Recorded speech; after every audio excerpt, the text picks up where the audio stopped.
Good morning, afternoon, or evening. How are you all doing today? Welcome back to Mr. Morrow's algebra class.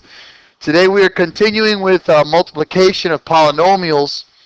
We already learned how to multiply polynomials, but today I'm going to show you special case polynomials. The good news is a very good news. For these, you don't have to memorize the shortcut that I'm giving you. You really don't. Okay? However, the next chapter, we're going to be doing the reverse of multiplication. We're going to be doing what's called factoring out. So when we factor things out of polynomials, especially special case polynomials, if you memorize what we learned today, your life is going to just be a breeze. It's going to be nice and easy. If you don't learn and memorize what we learned today, it'll be a lot more difficult for you. It's not going to be impossible, but it'll be a lot more difficult. So not only will this get you an answer a lot quicker right now for this lesson, but it will prepare you for the next lesson. Okay? Now, I know that for some of you, this is going to be a shock. So again, you don't have to memorize it yet, but start getting used to it because it's going to be a lot easier for you later. Let us go ahead and begin. Today we're going to talk about special cases, and the first type of special case is the square of a binomial. We already learned that when we take x plus y and we square it, that means it's x plus y times x plus y. You guys with me there? So if I were to do it the long way, x times x is x squared, right? Then x times y is xy. Then y times x is yx. And then y times y is y squared. And when I put it all together, I get this guy right here, right? Does that make sense, everybody? Because xy plus yx is 2xy's. Remember the commutative property of multiplication. 3 times 2 equals 6, but so does 2 times 3. You can change the order of a multiplication, okay, and it won't change the answer. Does that make sense, guys? Okay, so let's go back now. We know that when I have x plus y squared, I'm going to always get this format. What is this format, Mr. Morrow? Well, it's the square of the first term. The first term in this case is x. What's x squared? X squared, right? X times x is x squared, right, guys? Hello? So, square of the first term. Okay? Plus, there's a big plus here, right? Plus twice the product of the first and second terms. So if you do twice the product of the first and second terms, wouldn't that be 2 times the first term x times the second term y? That's why I have 2xy here. It's 2 times the first and second terms. Plus the square of the last term, or of the second term. You take y and you square it. Y times y is y squared. Makes sense, guys, what I'm doing here. This is a pattern that is going to be like this always, forever, always. For example, let's say I kind of wanted to block this off, but okay, let's go through it again. We're going to have a lot of examples. I have x plus 5 squared, okay? What is my first term here, guys? So, according to this formula, when I have a perfect square binomial, it's the first term squared. X squared is x squared, right? My second term is 2 times the first term times the second term, so that's how I have 10x. Plus the second term squared. The second term squared is 5 times 5, which is 25. Now, if I look at some of your faces, you're like, oh my God, I can't do this. Fine. Do it the long way. X plus 5 squared is x plus 5 times x plus 5. X times x is x squared. X times 5 is 5x. 5 times x is 5x. 5 times 5 is 25. This is x squared plus 10x plus 25. If you want to do it that way, that's fine. You may not have enough time though on a quiz or on a test to finish. And I will not give you extra time just because you don't want to learn the pattern. Okay, guys? So, let's go back to it again. Look at the pattern here. I have x plus 5 squared. It's the square of the first term. So that's x squared. Done. 2 plus 2 times the first and the second term. 2 times x times 5 is 10x. Done. Plus the last term squared. 5 squared is 25. Does that make sense, guys? I'm not saying have you memorized it yet, but do you see the pattern here? Okay. Good news. You can also have a binomial that has a negative, a subtraction, okay? That's still a perfect square binomial. What does this really break up to? Well, x minus y squared breaks up to x minus y times x minus y. Let's do the long way. Let's show you this, the same exact thing, except I have a negative this time. X times x is x squared. X times negative y is negative xy. Negative y times x is negative yx. Negative y times negative y is positive y squared, right? So then I have x squared, negative xy, negative yx is minus 2xy plus y squared. So you can do it the long way if you choose. However, if tonight when you're doing your homework you practice the actual formula, you're going to see how much easier it is. And like I said, next chapter, you're going to say to yourself, oh my goodness, thank you, Mr. Morrow, for making me memorize this, because now I can factor things in 2 seconds. Okay? So this will help you for next chapter. You will see this next chapter. So please focus. This, just like the last one, is the square of the first term. However, I have a minus here, so I got to put minus 2 times the product of the first and the second term plus the square of the last term. Sir? Okay, if you have a negative x and a negative y here squared, yeah, you factor out a negative one first. And then you'd have x plus y squared. And then you'd multiply the whole entire thing by this negative 1. Thank you. That's a wonderful question. Thank you. How are we doing here, guys? Okay. So, for example, x minus 6 squared. Well, again, you could do it the long way and go x minus 6 times x minus 6. X times x is x squared. X minus 6 is negative 6x. Negative 6 times x is negative 6x. Negative 6 times negative 6 is 36.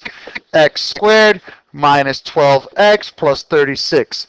You could do that. Or you could memorize a very simple formula. I have x minus 6 squared.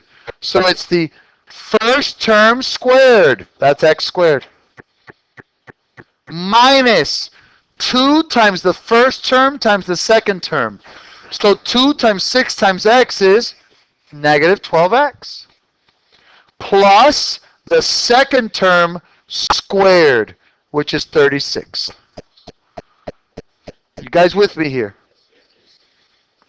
This is making sense. You see the pattern. Hopefully you've realized that it's exactly the same formula, except when there's a negative here, there's a negative here. That's it. Everything else is the same. So it's not like you have to learn 500 different, formulas. It's basically one formula. Just pay attention if it's negative or positive in the middle. May I continue? Thank you. Okay, find each product. Okay, this is it. Now, I know that some of you are going to say, oh, I hope he does it both ways. I'm not. I have to teach you the real method. I will put up, though, the formula for the real method. When you have a binomial square that is a sum, it's the square of the first term plus 2 times the first times the last term plus the last term squared. If I have a perfect square binomial that has a subtraction, it's the first square of the first term minus 2 times the first term times the second term plus the second term squared. So folks, just focus. I have a plus here, and it's being squared. So it's the first term squared, which is x squared, plus 2 times the first times the second, which is 2x, beautiful, plus the last term squared, done. Tell me that's hard. Pretty easy, right? Okay, next. First term squared, bam, minus 2 times the first term times the second term, minus 20m because there's a minus there, right? Good job. Plus the second term squared, thank you very much, 25, done. Again, you want to do it the long way, that's fine, but you may run into some time issues. And tonight for homework, you're going to be there either very little time doing the homework or you're going to be there for a long time. It's up to you. Okay, I got a perfect square binomial. First term squared minus 2 times the first times the second term. Beautiful, 8n. Plus the second term squared. Awesome. Next, 3x plus 8 squared. First term squared. Beautiful.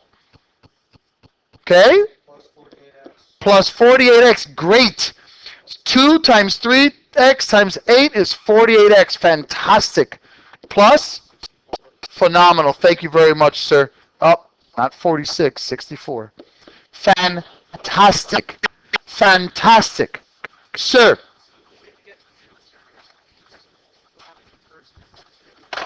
Yes, sir.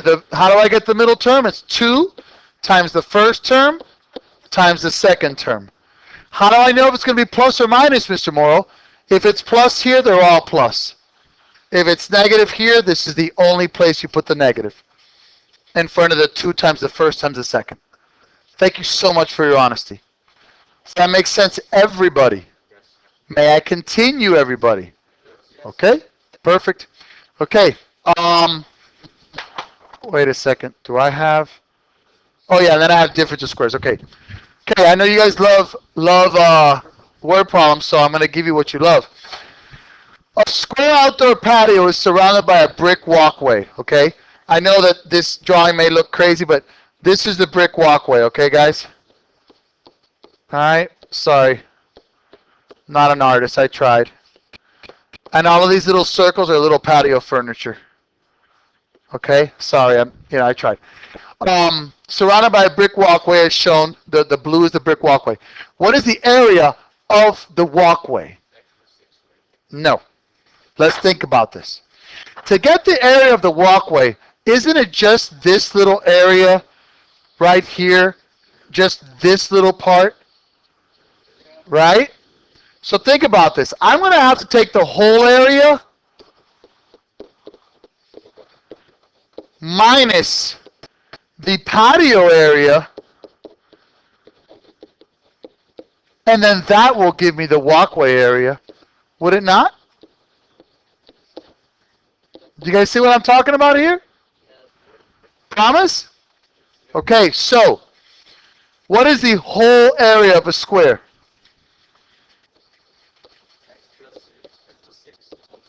X plus 6 times, yeah, it's base times height or side times side, right? So it's x plus 6 squared, correct? Okay, let's use our trick. X plus 6 squared gives me x squared plus 12x plus 36. You guys with me? Okay, minus the patio area. What is the patio area, guys? The patio is this guy right here, guys. This part here in red. Come on. X times x, which is x squared. So minus x squared. What is the area of the walkway, my friends?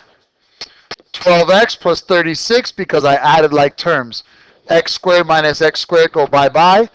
And I'm left with this. And of course that's area. So it's feet squared. Now be honest.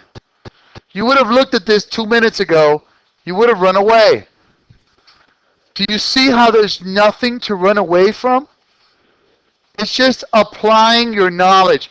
Don't be scared of success, my brothers. And I know that sounds crazy, but sometimes we are afraid to succeed. Don't be afraid to succeed.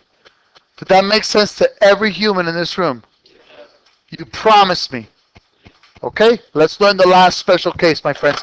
This one's really easy. Okay, this one is like, oh wow, why are you even teaching it? This is called the difference of squares, my friends. And when you multiply, please pay attention. The sum of two terms times the difference of the exact same terms, the product will equal the square of the first term minus the square of the second term. And that's kind of messed up. It should be, no, it is the square. When we're reversing it is when it's the square root. Sorry, so nothing is messed up here. We're perfect. What did I just say? I have a plus b times a minus b. A is the same as a, b is the same as b. The only difference here is one is being added, one is being subtracted. When this happens, you could go the long way. A times a is a squared. A times negative b is negative ab. B times a is positive ba. B times negative b is negative b squared. These two cancel, and I got a squared minus b squared. You could do that. You could. I don't suggest it, but you could. Or you can just take the first term, which is a, and square it, minus the second term and square it, and you're done. Literally. For example, x minus 5 times x plus 5. Take the first term x, square it, x squared. Take the second term 5, square it. Subtract the 2, you're done. Or you could go the long way, and that's fine by me. It may not be fine by you on the test, but x squared, then you got plus 5x minus 25. Cancel, cancel. X squared minus 25. Or you can simply remember, first term squared, x squared. Second term squared, and you subtract the 2. Does that make sense? This is Mickey Mouse one, okay? This is a really easy. Now, remember how I told you the last one you didn't have to memorize technically? It's going to take you a lot longer. You have no choice here on this one. Because for factoring, you have to know this, or you'll never be able to factor it. So this one has to be committed to memory. Okay, let's check it out. X minus 3, x plus 3. Wait a second. X and x, 3 and 3. One's being subtracted, one's being added. X squared minus 9. Done. Take the first term, square it. Second term, square it. Subtract the 2, you're done. X plus 6, x minus 6. Oh, x 6 plus minus. You got it. X squared minus. You guys got it. Thank you. 4x plus y, 4x minus y. First term squared, 16x squared, minus. Second term squared, 9y squared, you're done. X plus 6y minus 6y, so first term squared minus second term squared. Ding dong, the witch is gone. Take a picture, let's practice. Thank you very much. Hope you learned a lot. Have a great day.